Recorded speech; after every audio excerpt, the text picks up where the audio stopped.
Good afternoon, everyone. Well, good afternoon. It's good morning, everyone. You can do better than that. Good morning, everyone. Good morning. Fantastic. So I'm going to talk about developing your creative superpowers. So why we talk about equipping business for the age of creativity. Why do we believe we're about to enter an age of creativity?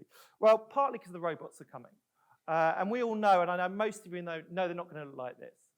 We've talked about it's been touched on artificial intelligence, but I think it was 4 years ago at South by Southwest when we really started to get the first time artificial intelligence being talked about, that I realized how much our world was going to change to a level that I don't think we quite realize. There's a brilliant graph, if anyone looks it up, and it talks about the Industrial Revolution, and it shows the number of farmers pre-Industrial Revolution, now the number of farmers now in America. And you can take so many different things and go, well, wait a sec, when artificial intelligence really comes in, what else is going to actually take that really, that curve? What things are going to start to vanish? And if we start looking at us as human beings versus robots, there are only two things that really differentiate us from robots: creativity and emotional intelligence. Today, I'm only going to talk about creativity. Some people will say that probably that's a good thing. So my emotional intelligence, I'm still working on. But when it comes to creativity, this is not necessarily new. So if you go back to the World Economic Forum back in 2015, they were asked what are the key skills today and what will be the key skills in 2020. And what you can actually see is in 2015, creativity was at number 10. If you look at 2020, they were forward thinking already that creativity would go up to number 3. And you could argue to a certain extent that critical thinking and complex problem solving actually involves a level of creativity. So if we really looked at the skills of the future, the most important skill in the future is going to be creativity. And you can also see that emotional intelligence is coming into the top 10 at number 6. And this was actually backed up by a survey just early this year, which looked at what the key soft skills, and creativity came in at number 1. So if we look at creativity, it's fundamentally important. But if I go into businesses, and I will say to them, especially if I'm in a board, and say, how many of you consider yourself creative? Hardly anyone will put their hands up. Yeah? So we're looking at a skill that is fundamental to the future of business, and yet most people don't feel they're creative. There's this brilliant word, it's akonuche. It's the Igbo word for creativity. But literally translated, it actually means human ability. Which I love, because it fundamentally recognizes that we were all born creative. Yeah, every single one of us was born creative. And Ken Robinson, hopefully most of you have seen his TED Talk, but he talks about how schooling takes creativity from us.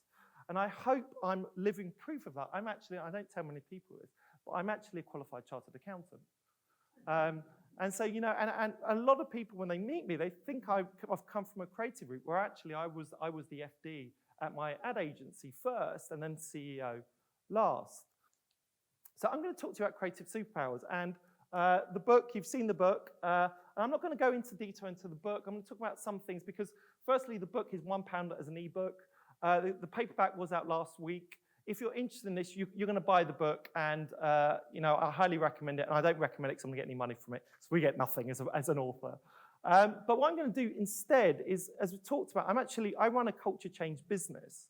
So we just use creativity within the tool set. So what I'm going to do is I'm going to introduce you to each creative superpower. If you want to find out more about these superpowers, go read the book. But I'm actually going to give you practical things that we use within our business, which hopefully you can take away. Yeah, so things that really help you use these creative superpowers in solving problems, in unleashing creativity. Because most of what we're talking about, when we talk about equip yourself for the age of creativity, we're fundamentally saying that as a business, the only way you're going to thrive and the only way you're going to beat your competition is actually in delivering ideas and solving problems quicker than your competition. And the way you do that is actually through creativity. So I'm going to ask you first, how many of you in this room consider yourselves makers? Put your hands up. Okay, so that's great. That's about a third of you. So I'm just going to go. So what's really interesting for me on the maker one, so the way that the book worked, although it was my idea, I always came in and I always bring co-editors in. And Laura Jordan Bamback did the maker section. And when I spoke to Laura, I always look, when we go into the full creative, so I always thought maker was the one that I wasn't. Yeah, it was the one that I actually had to work on the most. Because I always saw making as making stuff with my hands. Yeah, I'm going to talk about the power of making stuff with your hands. But what we started to realize, and the second thing we did is actually we were like going, well, what's the difference between maker and doer? And when we look at doers are really important. I think Nicole talked about if you want to get something done, find the people who are busy. I really like that. There are any idea you have, you need people that can execute it. If I want to go to the heart of makers, makers are really explorers that are able to create culture, actually create change. And so for me, I actually realized in the work that I do, and it was briefly mentioned before, I started Token Man about 6 years ago. Token Man was an idea, the very simple idea that actually if we want to create gender equality, we need everyone in the conversation. And at that time, certainly 5-6 years ago, it was very hard for men to be in that conversation. So Token Man was just the idea was to give safe spaces for men to be able to get into the conversation, talk about it, and actually inspire them to help create the change that we know that is needed in the workplace. But that simple idea has actually created a lot of other people taking that same kind of methodology, that same kind of thinking, and exploring it and going out and finding different ways that they can use that idea. And I think that's really, really important. So making partly is just saying, we've got to put ideas, we've got to put them out there, we've got to share them, and then let other people then run with them and see what they do with them. The second one, and I love most of the talks this morning, in terms of just spending time, deep work. We do a lot of work when it comes to entrepreneurial about how technology does stop us being creative. And I think the other thing, and this actually came from, I don't know whether John Wiltshire's ever spoken here. If he hasn't, he should definitely speak next year. One of the smartest people I know. And I asked him just to quickly draw what he saw as a maker. And he said, making is thinking, learn with your hands. And so when we start to understand the brain, and when I actually talk about, I will talk quite a lot, is when are you the most creative? No one, unfortunately, I've asked this question over 1,000 times, and only 2 people have ever said at work. No one said at their desk. And that's really important to realize that, because that's not when people have ideas. Yes, people say showers, but a lot of other people just say, do you know what, just making bread, or making cakes, or doing something. And what you find is actually when you start making stuff with your hands, you're using a slightly different type of your brain. So you're allowing your brain to start, some of those ideas are actually connecting. I mean, I do like Nicole's point about being always on. I'm always on, but not in the way, I do need to get my technology, but I'm always on to a certain extent because we are always on, simply because the way that our brains work is our subconscious. We're taking stuff in, so curiosity, we're taking experiences, we're taking ideas in, and in the back of the brain, they're connecting.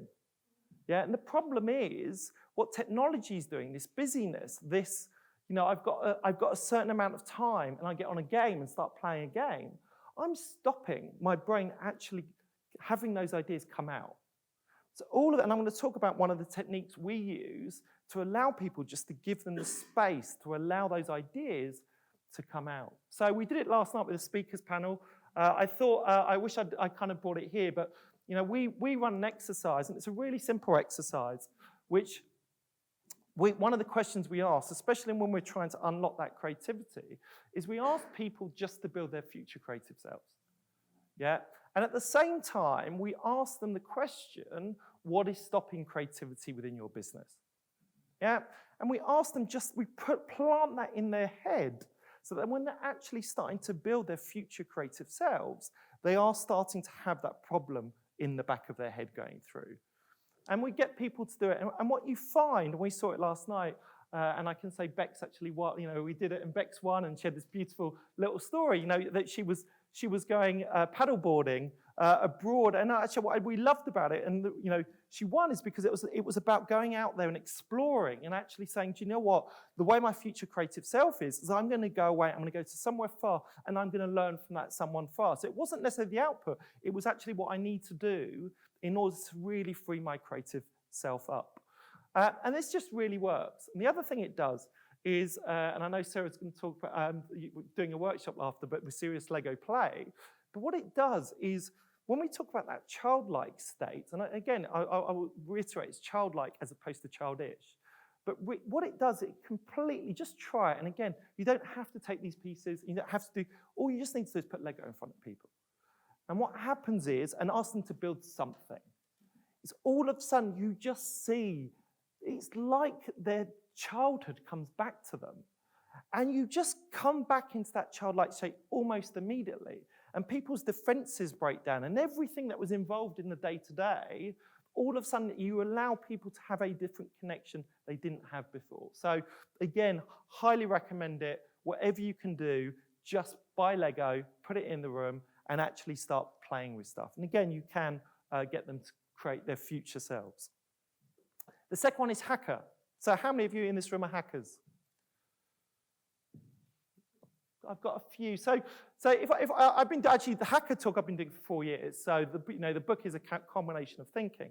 And if I asked a hacker question about 4 years ago, I would have had no one putting their hand up unless it was someone who was a computer hacker. And if anyone's sitting here, if I say the word hacker thought computer hacker, that's no surprise. That is still the definition in Wikipedia. But I think there's a real change in terms of understanding how important hacking is and what it means. So fundamentally, if we look at something like inclusion and diversity, so as a culture change business, 80% of the work that we do is inclusion and diversity. And I'm going to talk about one of the workshops that we do, but we do a workshop where we look at 7 parts of the business and we ask people to write down the barriers. We break them into groups. We ask them to write down the barriers to inclusion and diversity in their business. We give them 5 minutes. Within 5 minutes, across 7 groups, we have about 150 barriers. Okay? And that's only 5 minutes. If we did half an hour, we could probably get to 500 barriers. And what happens is we start to realize we actually exist within a really complex network that is broken. Yeah, it's fundamentally broken. And so if you sat there and you looked at that, it's very easy just to get stuck and go, I can't do anything. How can I solve this problem? And really hacking is about understanding that given we exist within networks, is we have to do systemic changes to start to break things down and take every little bit into small bits. We use the why section to really get to the heart of the problem and then say, okay, let's fix that, let's fix that, let's fix that. And if you can then get every single person in your organization to become a hacker, they realize they have permission to go, okay, great, I know that I have my unconscious biases. Someone gives me a CV, I'm going to give it to the person next to me who's going to cross out their schooling, is going to cross out some of the history that I know may prejudice them because we know that information will feed into unconscious biases. So they can start actually creating themselves solutions that will make a difference. So to go to hacker, all you really need to do is to go to the word hack, to cut or chop with repeats and irregular blows. So really understanding, you take that system and you break it down and you keep on hacking it. And as John Wiltshire says, and I love this definition, is a hacker is someone that always assumes that something is broken. Yeah, and what I love about that is you can look at anything, and by assuming it's broken, you have to work out what it is. And once you work out what it is, you can then fix it. And that just becomes this continuous loop of actually creating better things. So we use hacking in so many different things. These are all hacking workshops we do. And we use a very simple methodology in most of our culture change. Firstly, we do disrupt. So we disrupt people's thinking. The world you thought existed is very different to the world that actually is there, especially for certain people. We then do inspire. So we inspire them and say, well, actually, here's things that people are already doing. Here's changes you can make. The third element is rewire. So what can we do to change your business? And we use that across all of these things. We do an hour and a half, and we create plenty of ideas. So, for example, when we first went into Coca-Cola European Partners, we talked about religious holidays. And if you're not celebrating non-Christian religious holidays, you are by definition excluding people. So someone said, well, why don't we just allow people who aren't Christian to work Good Friday and Easter Monday and actually swap it with their own religious holidays? Okay, brilliant idea. They implemented it in 6 weeks. And over the last 2 years, 180 people have actually taken that up. Yeah, really showing how people are included. This is the agency Anomaly when we did Hacking Mental Health. They just came up with a brilliant idea on World Mental Health Day, is they created a system called self-care pairs. And all they did is they got people, whoever wanted to get involved, to actually put their name in a hat, and they actually paired people up. And all your job was as a self-care pair is just to ask them how they are. Yeah, so finding someone that's a complete stranger you don't necessarily work with, just on a regular basis, saying, are you okay? How are you? Have you drunk enough water today? Just that level. And it's just a really simple idea that now is still there, it's still working, it takes Mental Health Day, and it actually goes across the year. The final one is, the third penultimate one is teacher. I think you said it lovely, very nicely, which is learn to learn. I think when you come to teacher, if I ask, so how many of you put your hands up for your teachers? Okay, so that is a trick question. You should all put your hands up. And I tell you, and it's very simple why you should put your hands up. In a world where, as Nicole said, now today is the slowest it will ever be in terms of rate of change, this analogy really fits very well, which is when you're on a plane and you get decompression, if you've got someone next to you, the first person you should be putting the mask on is yourself. So if you're not teaching yourself, you can't teach anyone else. Yeah, so in a world that's moving so quickly, you really need to teach yourself. So one of the chapters that we've got in there, and this is probably my favorite quote of all time, the illiterate of the 21st century will not be those who cannot read and write, but those who cannot learn, unlearn, and relearn. Okay, and so we do have to build organizations that are constantly teaching people and understanding how that equation works. How we do that, has anyone here heard Street Wisdom? Yeah, so Ada's been on the Street Wisdom with me. If you haven't heard of Street Wisdom, please look it up. I am very proud to be a street wizard. But we basically teach, it was actually founded by David Pearl, and he teaches people how to use the street to solve their problems. And fundamentally, it is partly hacking your brain, but it's also just giving you time. It's 3 hours. And how many times do anyone in this room who's got a big problem, personal problem, things like, with questions we get, should I leave London? Should I still be in my job? How many people just spend 3 hours thinking about that problem? And what it does, it just gives you the ability to go into the street and get stimulus from the street and answer your problem. And at the heart of it is that most of the time, we actually know how to solve a problem. We just need to release that. Yeah, so do look it up if you're interested. The final one is thief. Again, probably my favorite quote, originality is for people with short memories. There is no such thing as originality. I used to work in advertising. This was my biggest bugbear. Yeah, there was this kind of relentless pursuit to do something new when actually there is no such thing as something new. And as Mark Earle said, my co-editor, when used well, thieving is the way to create new ideas and things faster and better and with more fun. So how do we use this? So really simply, we'll take any problem with one of our clients and we'll just give them a stimulus. Yeah, and we'll say, okay, we've got this problem, we've looked at this barrier, we've worked it out, and we'll just ask the first question. It is inspired by this book, what would Google do? So the first question we ask them is, rather than think about what you would do, what would Google do? What would David Bowie do? What would Michelle Obama do? What would Banksy do? What would Greta Thunberg do? And just by looking at it from a different point of view, you start to get different answers. So even just putting there, the one I didn't want to put in, because I just didn't want anyone to take a photo of me with a slide in front of him. We do actually do what would Donald Trump do? And what we tend to say to people, whatever you said there, think about the opposite, and that might be something that you can do. And it does actually really work. So hopefully I've given you some practical things. And I suppose my question is, which of those creative superpowers are you going to start developing? We believe you need all four.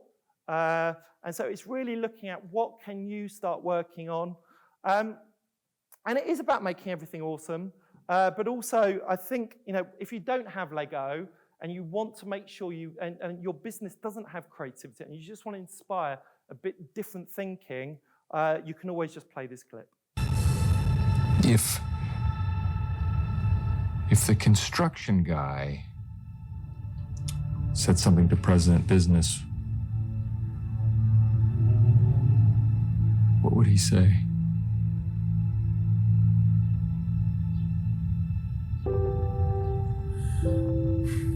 You don't have to be the bad guy. You are the most talented, most interesting, and most extraordinary person in the universe. And you are capable of amazing things because you are the special. And so am I. And so is everyone. The prophecy is made up, but it's also true. It's about all of us. Right now, it's about you. And you still can change everything.